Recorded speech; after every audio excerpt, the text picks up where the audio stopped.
सलाम पाकिस्तान 24 न्यूज़ के साथ मैं हूं अबूजर मौज़म और आपको बताएंगे कि YouTube पे भी अब आप 24 न्यूज़ देख सकते हैं youtube.com/24 न्यूज़ HD और 24 न्यूज़ के नाज़रीन के साथ साथ UK 44 के नाज़रीन को भी खुशामदीद। मैं हूं रुखपा इरफान मलिक और मैं हूं अली आरिफ। हेडलाइंस आप जान चुके, बुलेटिन का बाकायदा आगाज करेंगे और सबसे पहले अहम खबर देंगे आपको कि बड़ी अदालत ने मियां नवाज शरीफ को बड़ा रिलीफ दे दिया है। 6 हफ्ते के लिए सजा मुअत्तल कर दी गई। सुप्रीम कोर्ट ने तिब्बी बुनियादों पर जमानत मंजूर कर ली। दरख्वास्त की समाअत चीफ जस्टिस आसिफ सईद खोसा की सरबराही में 3 रुकनी बेंच ने की। साबिक वज़ीर-ए-आज़म के वकील ख्वाजा हारिस ने दलाइल देते हुए 8 हफ्ते के लिए जमानत देने की इस्तदा की थी। अदालत ने मुख्तसर फैसले में कहा कि मियां नवाज शरीफ अपनी पसंद के डॉक्टर से इलाज करवा सकते हैं। जमानत की मुदत रिहाई के दिन से ही शुरू होगी। इसी बारे में मजीद बात करेंगे नुमाइंदा 24 न्यूज अमानत गशकोरी से। अमानत, बताइएगा मुख्तसर फैसले में क्या कहा गया है और तफसीली फैसला कब तक आएगा? जी बिल्कुल, आज सुप्रीम कोर्ट ने मियां नवाज शरीफ को रिलीफ दिया है। 6 हफ्तों के लिए उनकी सज़ा मुअत्तल की गई है। तिब्बी बुनियादों पर मियां नवाज शरीफ ने सुप्रीम कोर्ट से ज़मानत के लिए रजू किया था। इस्लामाबाद हाई कोर्ट में पहले मियां नवाज शरीफ की जानिब से अपील दायर की गई थी, ताहम वो मुस्तरद कर दी गई थी, जिसके बाद इस्लामाबाद हाई कोर्ट के फैसले के खिलाफ सुप्रीम कोर्ट में आए थे मियां नवाज शरीफ और उनके वकील ख्वाजा हारिस ने दरख्वास्त दायर की थी सुप्रीम कोर्ट में, जो कि आज मंजूर कर ली गई है और 6 हफ्ते के लिए उनको रिलीफ दिया गया है। मुख्तसर फैसला सुनाया गया है सुप्रीम 6 पॉइंट है इस फैसले के, जिसमें यह कहा गया है कि मियां नवाज शरीफ पाकिस्तान में रहकर ही अपना इलाज करवाएंगे, वो मुल्क से बाहर नहीं जा सकेंगे और 6 हफ्ते जूं ही पूरे होंगे मियां नवाज शरीफ को गिरफ्तारी देनी होगी, वो सरेंडर करेंगे और जब गिरफ्तारी देंगे तो उसके बाद अगर उनको मजीद जो है ज़मानत की ज़रूरत होगी, अगर वो चाहेंगे ज़मानत, तो इस्लामाबाद हाई कोर्ट से रजू करेंगे और हाई कोर्ट ये फैसला करेगी कि मजीद उन्हें ज़मानत देनी है या नहीं। ताहम ये 6 हफ्ते के लिए रिलीफ है और पाकिस्तान में रहकर ही वो अपना इलाज करवा सकेंगे, मुल्क से बाहर नहीं जा सकेंगे। आप हमारे साथ रहिएगा। सीनियर कानूनदान सलमान हकीम राजा साहब हम ज्वाइन कर चुके हैं। सर, बहुत शुक्रिया आपके वक्त का। आज ये बड़ा फैसला सामने आया है, रिलीफ दिया गया है, सजा मुअत्तल की गई है 6 हफ्तों के लिए मियां मोहम्मद नवाज शरीफ की, ताकि वो अपना इलाज करवा सकें। आप इस फैसले को कैसे देखते हैं? देखिए, अदालत उज़्मा ने ज़ाहिर है उनकी सेहत के मामलात को, जो इलाज हो रहा था उसको मद्देनजर रखकर मुनासिब समझा कि उनको इजाज़त दी जाए कि वो एक आज़ादाना माहौल में अपना इलाज करा सकें और 6 हफ्ते के लिए उनको ये जो सज़ा मुअत्तली या ज़मानत दी गई है, उसमें उसके बाद देखा जाएगा कि सेहत की सूरत हाल क्या है और ये गुंजाइश बज़ाहिर है फैसले में। अगर इस अरसे में सेहत बहाल नहीं होती या उस हद तक ठीक नहीं होती कि जहां उनको जेल में रखा जा सके, तो वो तौसीह के लिए दरख्वास्त हाई कोर्ट में दे सकते हैं। सही। सलमान साहब, ये बताइएगा कि जिस तरह से आपने कहा कि रिलीफ जो है 6 हफ्ते का तो मिला और खुश आइंद है मियां नवाज शरीफ के लिए, लेकिन बाहर जाने की इजाज़त नहीं है, तो क्या कानून में ऐसी कोई है आर्टिकल जहां पर ये इजाज़त लेने के लिए दोबारा से अदालत में अपील की जाए? देखिए, अगर तो ये अदालत उज़्मा के फैसले में आ गया कि मुल्क से बाहर नहीं जा सकते, तो जाहिर है ये अदालत उज़्मा ही अपने फैसले को तब्दील कर सकती है। दोबारा अदालत उज़्मा में आया जाए, अगर कोई मजीद हालात इस नौयत के पैदा होते हैं जिससे ये साबित हो कि मुल्क से बाहर जाना ज़रूरी है, मुल्क के अंदर इलाज मुमकिन नहीं है, तो उन हालात को अदालत उज़्मा के सामने रखा जाए और फिर अगर अदालत ने मुनासिब समझा कि उनको बाहर जाने की इजाज़त दी जाए, तो अब अदालत उज़्मा ही वो इजाज़त दे सकेगी। सही, अदालत ही इजाज़त दे सकती है। सलमान साहब, इस पर आप क्या कहेंगे? आपसे ये भी जानना चाहेंगे कि अगर 6 हफ्तों का जो टाइम फ्रेम दिया गया है, मियां मोहम्मद नवाज शरीफ की तबीयत नहीं बहाल होती, दोबारा से पिटीशन आती है, तो क्या परमानेंट रिलीफ मिल सकता है अदालत की जानिब से? देखिए, अदालत को इख्तियार तो हासिल है, लेकिन तिब्बी वजूहात की बिना पर क्योंकि रिलीफ मांगा गया है, इसलिए बज़ाहिर अब यही नजर आता है कि अगर तौसीह हुई तो वो भी किसी एक मुतय्यन मुद्दत के लिए होगी और उसके बाद फिर सेहत को देखा जाएगा। ये एक इस फैसले में एक तरह से एक नज़ीर पैदा करती है। अच्छा सलमान साहब, आप ये भी बताइएगा कि ये जो पिटीशन दायर की गई, ये जो अपील की गई जिस पर आज ये फैसला आया है, इस तमाम तर केस को आप किस तरह से देखते हैं? क्या ये अपनी नौयत का पहला ऐसा केस है या इससे पहले भी ऐसा हो चुका है कि कैदी जो कि जेल में है, हिरासत में है, उसकी तबीयत बिगड़ने पर अदालत ने इस तरह से रिलीफ दिया हो? इसकी गुंजाइश तो बिल्कुल कानून में है और ये बिल्कुल पहला फैसला नहीं है इस नौइयत का। ऐसा हमारे अदालती निज़ाम में मुमकिन है और होता रहता है। सही, अदालती निज़ाम में ऐसा हो चुका है। आप हमारे साथ ही मौजूद रहिएगा। सीनियर तज़किया का नजम सेठी साहब ने हमें ज्वाइन किया। सेठी साहब, बहुत शुक्रिया वक्त देने के लिए। ये बताइएगा कि कैसे देखते हैं आप, यकीनन नून लीग के लिए रिलीफ है, 6 हफ्ते की जमानत मिली है मेडिकल ग्राउंड्स पर, कैसे देखेंगे आप इस सिचुएशन को? देखिए, मैंने अपने पिछले हफ्ते अपने प्रोग्राम में ये कहा था कि मेरे तजिए के मुताबिक उनको कंडीशनल बेल मिल जाएगी। कंडीशनल बेल से यही मुराद थी कि कोई ना कोई उसके ऊपर पाबंदी लगी रहेगी अगर बेल मिल जाएगी, और बेल मेडिकल ग्राउंड से मिलेगी। जैसे अभी सलमान राजा साहब कह रहे थे, इसमें कोई अजीब बात नहीं है। उनको 6 हफ्ते के लिए उनको रिलीफ मिली है, वो अपने घर में बैठ के अपना इलाज करवाएं, और फिर बात उसके बाद आगे देखी जाएगी क्या होता है क्या नहीं होता। हो सकता है फिर एप्लीकेशन मूव हो और फिर और एक्सटेंड कर दी जाए इस तरीके से। मगर जो रियल इशू है ना, रियल इशू ये था कि मियां साहब मुल्क से बाहर जाके अपनी ट्रीटमेंट करवाना चाह रहे थे। वो असली इशू था, और वो चीज उसके ऊपर उनको कोई रिलीफ नहीं मिली और कोई ECL से उनको उतारा नहीं गया। और तो ये मैं समझता हूँ कि ठीक है, वो 6 हफ्ते अपने घर में बैठ के थोड़ी से अपने डॉक्टरों के जरिए इलाज अपना कुछ बेहतर करवा लेंगे, मगर जो उनकी प्रेयर थी वो तो मानी नहीं गई। कंडीशनल बेल सियासी तौर पे मैं समझता हूँ कि मसला जो है वो हल नहीं हुआ। जो लोग कह रहे थे कि शायद कोई सियासी बातचीत चल रही है जिसमें मियां साहब बाहर चले जाएंगे और फिर बाहर ही रहेंगे और ऑपोजिशन के साथ नहीं, पीपल्स पार्टी के साथ नहीं मिलेंगे और कोई प्रॉब्लम नहीं बनेगी हुकूमत के लिए, वो बात तो अब वो सवालिया जो सवाल तो खड़ा है अभी तक। अब 6 हफ्ते के बाद क्या होगा? तो मैं समझता हूँ कि जिन लोगों ने मियां साहब को ये कहा था कि ये रास्ता है सियासी हल का, वो लोग तो अब उन्हें सोचना पड़ेगा कि मिला क्या ये सारी चीज। सेठी साहब, जिस तरह आपने बजा फरमाया कि अभी देखना होगा नवाज शरीफ को भी कि क्या इससे हासिल हुआ, लेकिन 2 सवाल हैं। एक ये कि फिर 8 हफ्ते का क्यों मांगा गया रिलीफ, अगर रिलीफ ज़्यादा चाहिए था, और अगर रिलीफ मजीद मांगना है, सुप्रीम कोर्ट की जानिब से कहा गया है कि हाई कोर्ट के जानिब आपको जो है रुख करना पड़ेगा, वहाँ से मजीद रिलीफ आपको मिल सकता है। देखिए, 8 हफ्ते का इसलिए प्रोबेबली मांगा था क्योंकि आपको पता है कि इस केस के अंदर जिसके अंदर उनकी कन्विक्शन हुई है, उसमें एक इन्होंने अपील दायर की हुई है कन्विक्शन के खिलाफ, और पहले इन्होंने जिसका अभी कोई फैसला नहीं हुआ, और पहले इन्होंने उसी के अंदर बेल मांगी थी, मगर बाद में फिर वो अपील जो बेल मांगी थी एवनफील्ड में, वो सॉरी उसमें ये जो स्टील मिल वाला केस है, इसमें अल-अज़ीज़ा में उन्होंने बेल की अपनी एप्लीकेशन विड्रॉ कर ली मेरिट्स के ऊपर, और उन्होंने मेडिकल एप्लीकेशन डाल दी। तो मैं ये समझता हूँ कि शायद 8 हफ्ते में इनका ये ख्याल है कि अब उधर कोशिश की जाए रिलीफ की, कि वो जो जजमेंट है कोर्ट की उसको कन्विक्शन को ओवरटर्न किया जाए, क्योंकि आपको पता है एक और केस में इनकी बेल हुई हुई है एवनफील्ड में, उसकी भी जजमेंट आनी है अभी, और अब ये अल-अज़ीज़ा की जजमेंट जो है इसको भी चैलेंज किया हुआ है। तो हो सकता है इनका ये ख्याल हो कि 8 हफ्ते में जैसे बाहर तो नहीं जा सकेंगे, से थोड़ी बेहतर हो जाएगी, मगर जो असली रिलीफ है वो फिर इस्लामाबाद हाई कोर्ट से ही लेनी पड़ेगी दोनों केस।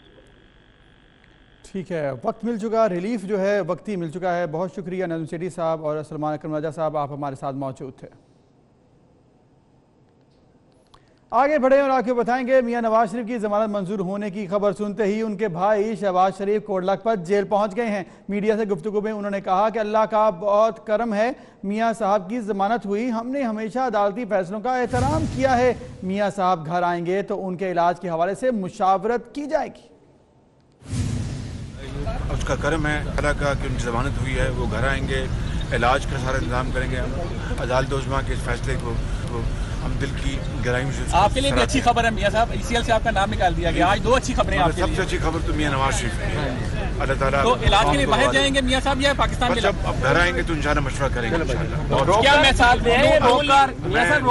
मैं पूरी पार्टी को और अपने साथियों को, भाइयों बहनों को और पाकिस्तान के तमाम मुकद्दम को अल्लाह ताला का शुक्र अदा करें कि अदालत उज़्मा के इस फैसले के नतीजे में मियां नवाज शरीफ अपने घर आएंगे और इलाज मुआवजे के लिए भरपूर अपना सारा इंतजाम किया जाएगा और हम अदालत उज़्मा की भी बहुत शुक्रगुजार है। Thank you.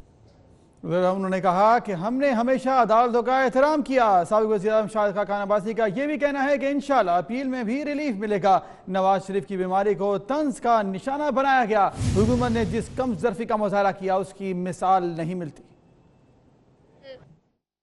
अदालत ने मियां नवाज शरीफ को इलाज के लिए रिलीफ दी है। इस बात में अब कोई शुबा नहीं रहा कि जो झूठ इस मुल्क का वज़ीर आज़म उसके 2 दर्जन चमचे जो एक हसद की नज़र कर रहे थे उनका झूठ आज पाकिस्तान के अवाम के सामने आ चुका है। ये कम ज़र्फ़ी का मुज़ाहरा जो इस हुकूमत ने किया है इसकी कोई मिसाल नहीं मिलती। दूसरी जानिब आपको बताएंगे लाहौर हाई कोर्ट ने मुस्लिम लीग नून के सदर शहबाज शरीफ का नाम ही ECL से खारिज करने का हुक्म दे दिया। 2 रुकनी बेंच ने शहबाज शरीफ की दरख्वास्त पर समाअत की, जिसके बाद यह हुक्म दिया गया है। लाहौर हाई कोर्ट ने मुस्लिम लीग नून के सदर शहबाज शरीफ का नाम ECL से खारिज करने का हुक्म दे दिया है। 2 रुकनी बेंच ने शहबाज शरीफ की दरख्वास्त पर यह समाअत की, जिसके बाद यह अहम फैसला सामने आया है। लाहौर हाई कोर्ट की जानिब से मुस्लिम लीग नून के सदर शहबाज शरीफ का नाम ECL से खारिज करने का हुक्म दे दिया गया है।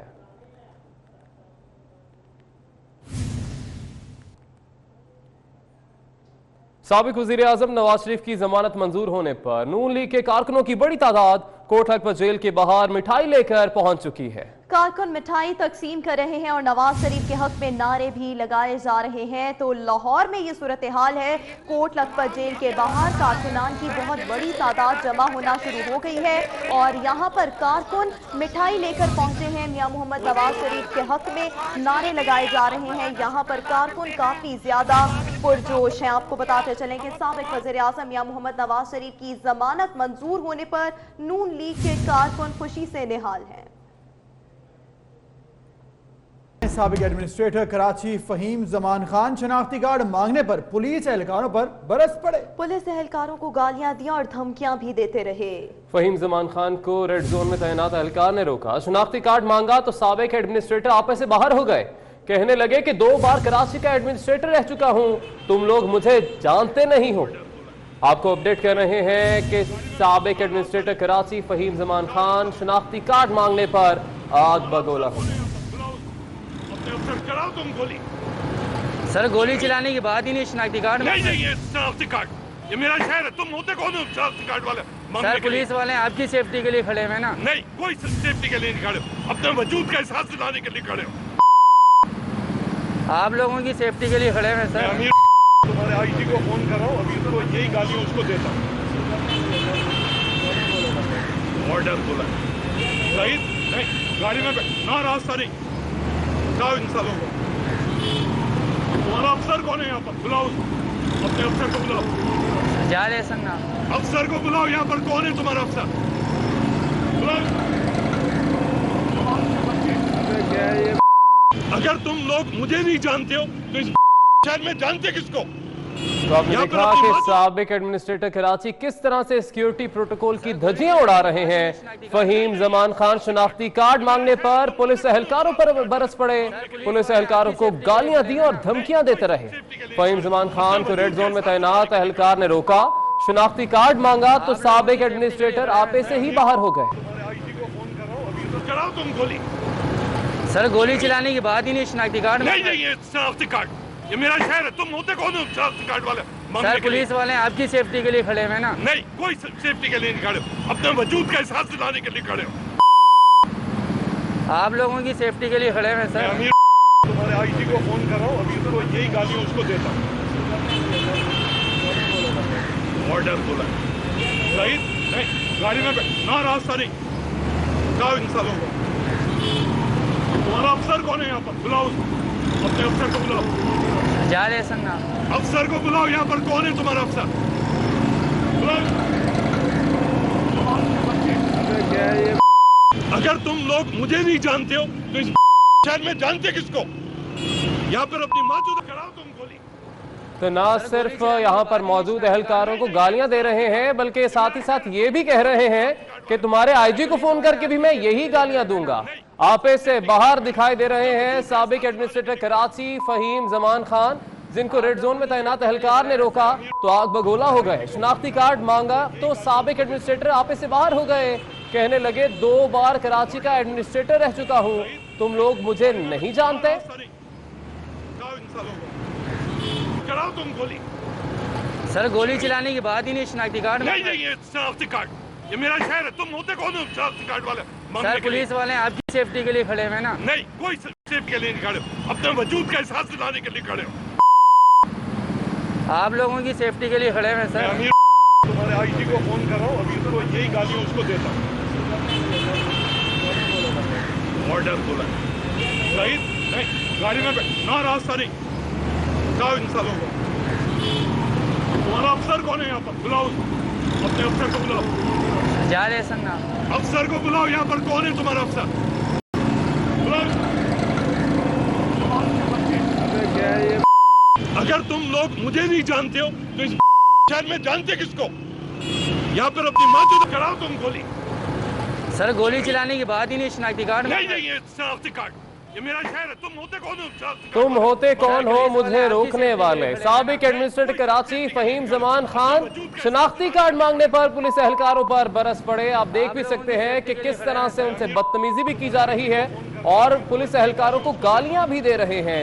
पुलिस एहलकारों को गालियां देने के साथ साथ वो धमकियां भी देते रहे और ये भी कहते रहे कि जो गालियां मैं तुम्हें दे रहा हूं अभी तुम्हारे आईजी को भी दूंगा। फहीम जमान खान को रेड जोन में तैनात एहलकार ने रोका, शनाख्ती कार्ड मांगा तो साबिक एडमिनिस्ट्रेटर आपे से ही बाहर हो गए। कहने लगे कि 2 बार कराची का एडमिनिस्ट्रेटर रह चुका हूं, तुम लोग मुझे नहीं जानते। अगर तुम लोग मुझे नहीं जानते हो तो इस शहर में जानते किसको? यहाँ पर अपनी माँ को कराओ तुम गोली। सर गोली चलाने की बात ही नहीं शनाख्ती कार्ड में। नहीं ये शनाख्ती कार्ड, ये मेरा शहर है, तुम होते कौन हो? शनाख्ती कार्ड वाले। सर पुलिस वाले आपकी सेफ्टी के लिए खड़े हैं ना। नहीं कोई सेफ्टी के लिए नहीं खड़े, अपने वजूद का एहसास दिलाने के लिए खड़े हो। आप लोगों की सेफ्टी के लिए खड़े हैं सर। तुम्हारे आईजी को फोन कर रहा हूँ, अभी तो नुमाइंदे समर अब्बास हमें ज्वाइन कर चुके हैं, उनसे मजीद तफसील जानेंगे। समर, ऐसा क्या हो गया था कि साबिक एडमिनिस्ट्रेटर कराची फहीम जमान खान इतना आग बगोला हो गए? हाँ जी बिल्कुल, देखें ये साबिक एडमिनिस्ट्रेटर हैं कराची के फहीम जमान, इनको नाके पे रोका और इनके ड्राइवर से शनाख्ती कार्ड तलब किया, जिस पर ये गुस्से से नीचे उतरे और अपनी रिश्तेदारों को मुखलात बकी, गालियाँ बकी, जबकि उन्हें जो है टैक्स दिलाया और कहा कि मैं एडमिनिस्ट्रेटर रह चुका हूँ, तुम लोग मुझे नहीं जानते। और एडिशनल आईजी कराची के हवाले से भी उन्होंने अल्फाज इस्तेमाल किए, जबकि उन्होंने पुलिस एहलकारों को भी जो है बुरा भला कहा। तो ये सिर्फ एक शनाख्ती कार्ड मांगने पे आग बगोला हुए, जबकि ये रेड जोन है और यहाँ पे पुलिस एहलकार मुसलसल लगाए रखते हैं और शहरियों से शनाख्ती कार्ड या शनाख्त पूछते हैं, तो जिसपे शहरियों ने अपनी शनाख्त दिखाते हैं और चले जाते हैं। जबकि इस मोबाइल वीडियो में भी आप देख सकते हैं कि पुलिस एहलकार उन्हें नरम रवैया रखा, लेकिन जाहिर है यहाँ पे जो पावर्स हैं कराची में जो मुख्तलिफ लोग हैं इस्तेमाल करते हैं, तो उनको अगर इस तरह रोका जाए तो वो इसी तरह जो है इश्तियाल अंगेजी जो दिखाते हैं, पुलिस एहलकारों से उलझते हैं और अपनी पावर दिखाने की कोशिश करते हैं। जी, और अपनी पावर दिखाने की कोशिश करते हैं, जिसका अमली मुजाहरा आज भी हमने देख लिया। बहुत शुक्रिया समर अब्बास, आपने अपडेट किया। तुम लोग मुझे नहीं जानते हो तो इस शहर में कुछ दीगर खबरें शामिल करेंगे। अब आपको बताएं कि इस्लामाबाद हाई कोर्ट ने दोनों मुस्लिम बहनों को सरकारी तहवील में दे दिया है। विफाकी हुकूमत की तहकीकाती रिपोर्ट भी तलब कर ली गई। चीफ जस्टिस ने रिमार्क्स दिए कि पाकिस्तान में अक़लियतों के हुकूक महफूज हैं। विफाकी हुकूमत दोनों बहनों को तहफ़्फ़ुज़ फराहम करे। एहतशाम के आने की रिपोर्ट देखिए।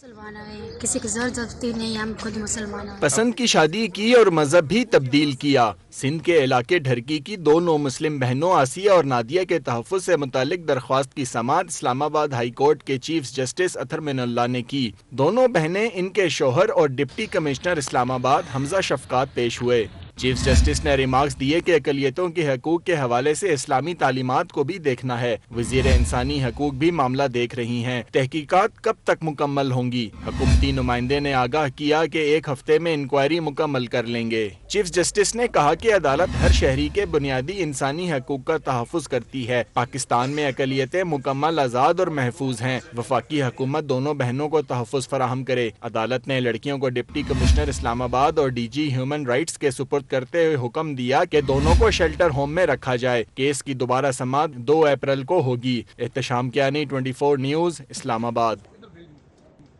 इस्लामाबाद हाईकोर्ट ने मुस्लिम हिंदू लड़कियों के शौहरों की हिफाजती जमानत मंजूर कर ली है। अदालत का सफदर और बरकत को 9 अप्रैल तक मुतलका अदालत से रुजू करने का हुक्म सामने आया है। दोनों के खिलाफ लड़कियों के अगवा का मुकदमा दर्ज है। चीफ जस्टिस इस्लामाबाद हाईकोर्ट ने दोनों की हिफाजती जमानत मंजूर की है। तो आपको अपडेट कर रहे हैं अहम खबर के हवाले से कि इस्लामाबाद हाईकोर्ट ने दोनों मुस्लिम हिंदू लड़कियों के शौहरों की हिफाजती जमानत मंजूर कर ली है। अदालत का सफदर और बरकत को 9 अप्रैल तक मुतलका अदालत से रुजू करने का हुक्म भी सामने आया है, जबकि दोनों के खिलाफ लड़कियों के अगवा का मुकदमा दर्ज है।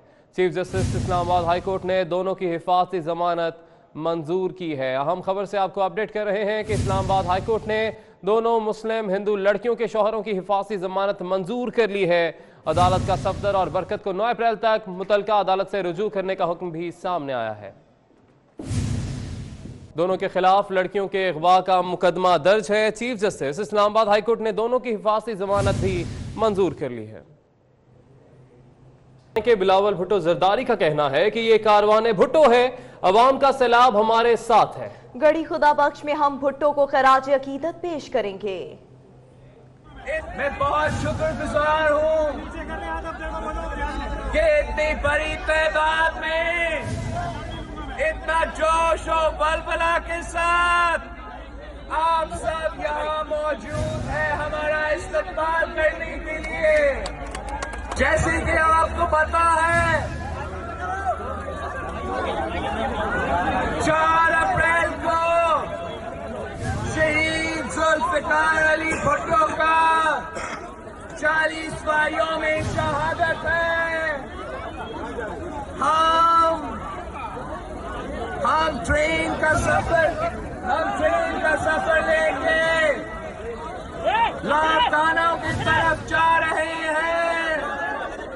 हमारे कायदे अवाम को खराजे अकीदत पेश करने के लिए, दुनिया को ये पैगाम देने के लिए कि कल भी भुट्टो जिंदा था, आज भी भुट्टो जिंदा है, कल भी भुट्टो जिंदा था।